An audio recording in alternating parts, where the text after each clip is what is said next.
안녕하세요. 윤우리 목사입니다.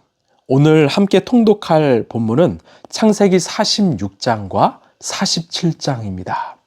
46장은 이제 야곱의 가족이 이집트로 이주하고 이제 요셉을 야곱이 만나는 장면입니다. 그 47장은 그 야곱의 가족들이 이 고센 땅에 정착하는 장면입니다. 하나님의 역사를 경험하는 오늘 하루 되시길 바랍니다. 오늘 하나님께서 우리에게 주신 말씀은 창세기 46장 3절 4절의 말씀입니다. 하나님이 말씀하셨다. 나는 하나님 곧 너의 아버지 하나님이다. 이집트로 내려가는 것을 두려워하지 말아라. 내가 거기에서 너를 큰 민족이 되게 하고 나도 너와 함께 이집트로 내려갔다가 내가 반드시 너를 거기에서 데리고 나오겠다. 요셉이 너의 눈을 직접 감길 것이다. 아멘. 이 창세기 45장에서는 요셉이 형들에게 자신의 살아계심을 밝혔고 형들은 고향으로 돌아가서 아버지 야곱에게 요셉이 살아있음을 알렸습니다. 그럼 야곱이 얼마나 기뻤는지요. 이 45장 마지막 절을 보면 비로소 야곱이 제정신이 들었다라고 말합니다. 그리고 이제는 죽어도 한이 없다. 가자 이렇게 고백했습니다. 야곱은 이 지체 없이 짐을 싸서 이집트로 향합니다. 그런데 가나안의 최남단 국경도시인 이 브엘세바에 이르렀을 때 야곱이 갑자기 발걸음을 멈추었습니다. 그리고 그곳에서 하나님께 제사를 드렸습니다. 왜 멈췄을까요? 하나님이 보내신 그 약속의 땅 가나안을 떠나서 이방 땅인 이집트로 들어간다. 여기에 대한 어떤 영적인 두려움이 있었기 때문입니다.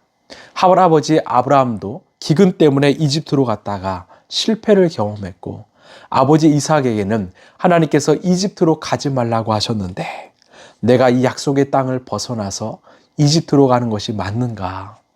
이런 고민이 있었던 것입니다. 그때 하나님이 찾아오셨습니다. 3절에 하나님이 말씀하셨다. 나는 하나님 곧 너의 아버지의 하나님이다. 나는 하나님이야. 너의 아버지의 하나님이야. 이 말은 어떤 의미일까요? 하나님의 크심, 이 광대하심을 표현한 것입니다. 야곱아, 나는 가나안 땅에 갇혀있는 하나님이 아니라 온 우주 만물을 창조하시고 다스리시는 하나님이야. 네가 가나안 땅에 있든 이집트로 가든 나는 너와 함께 할 거야.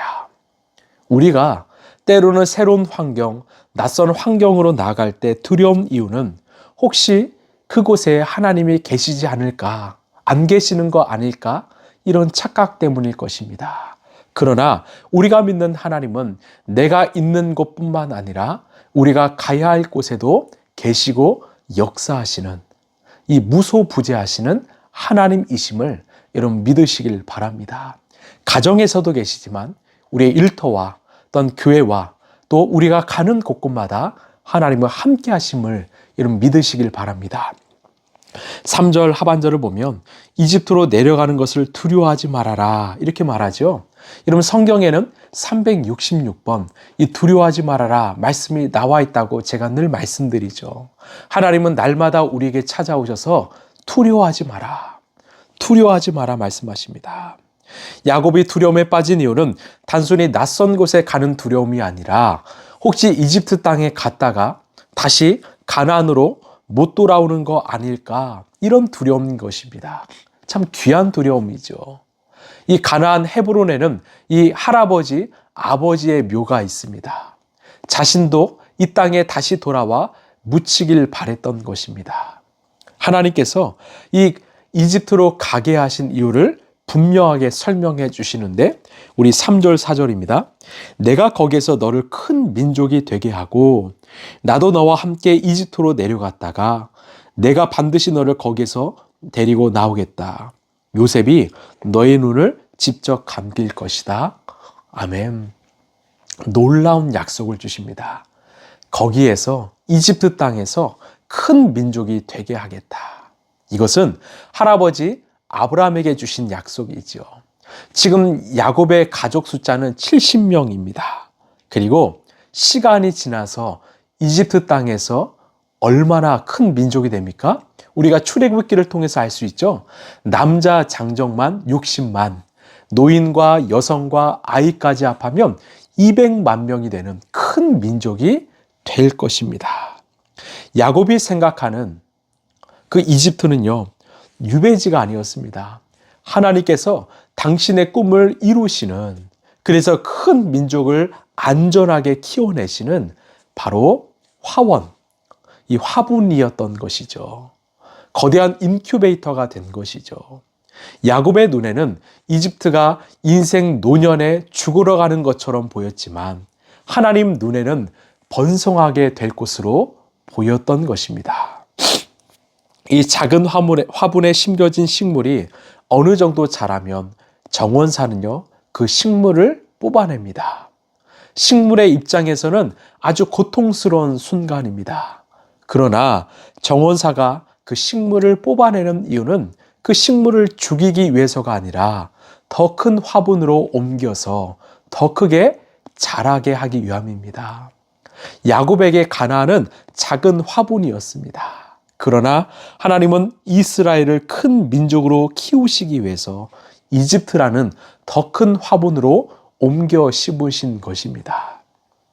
야곱의 이동은 고난이 아니라 확장을 위한 하나님의 섭리, 계획이었습니다.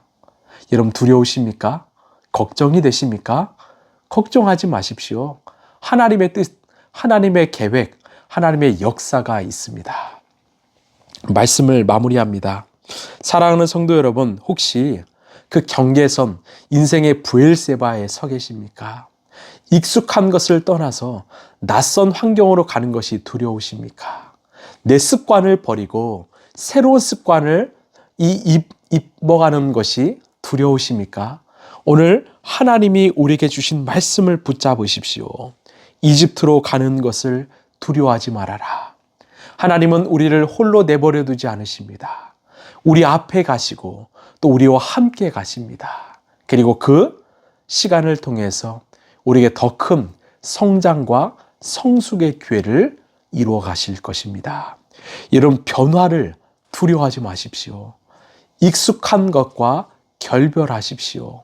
변화를 통해서 새로운 옷, 새로운 습관, 새로운 역사를 통해서 하나님은 당신의 역사를 이루어 가실 것입니다. 오늘도 우리와 함께 하시는 하나님을 의지하여 정말 변화의 걸음을 담대하게 내딛는 저와 여러분 되길 소망합니다. 여러분 우리가 묵상하는 거 새로운 시작이지요. 그런데 저는 이렇게 생각합니다. 26년 한 해 동안 이 말씀 묵상하는 습관을 우리가 입는다면 우리는 평생토록 말씀을 묵상하는 사람이 될 것입니다. 이 변화 두려워하지 마십시오. 가장 좋은 거, 또 선한 거, 또 기도 생활, 말씀 생활, 이 변화 두려워하지 마십시오. 우리가 가장 아름다워지는, 정말 예수님을 닮는 새로운 도전의 시간이 될 것입니다. 기도하겠습니다. 하나님, 이 야곱은 참 두려웠습니다. 변화에 대한 두려움이 있었습니다. 그러나 하나님은 새로운 곳으로 인도하셨고 하나님의 놀라운 약속을 이루어 가셨습니다. 하나님 익숙한 것을 버리는 거 하나님 주저하지 않게 하시고 내 삶의 변화를 받아들이게 하여 주옵소서. 변화는 하나님의 약속이 성취되는 기회입니다. 우리가 늘 도전하고 정말 하나님을 닮아가는 그런 영적 성장과 성숙의 시간, 그런 습관을 정말 두려워하지 않고 도전하는 우리 라이프처치 성도들 되게 하여 주시옵소서. 그래서 지금보다 더 성장할 수 있도록 더 큰 화분으로 우리를 옮겨 심어 주시옵소서. 사랑이 많으신 예수님 이름으로 기도합나이다. 아멘. 여러분 가나안은 작은 화분이었습니다. 이집트는 큰 화분이었습니다. 하나님께서 들어서 옮기시는 그 역사가 저와 여러분의 삶에도 있을 것입니다. 26년이 그런 한 해가 되길 바랍니다.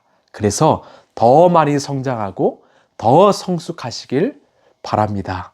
오늘도 말씀 묵상하십시오. 감사합니다.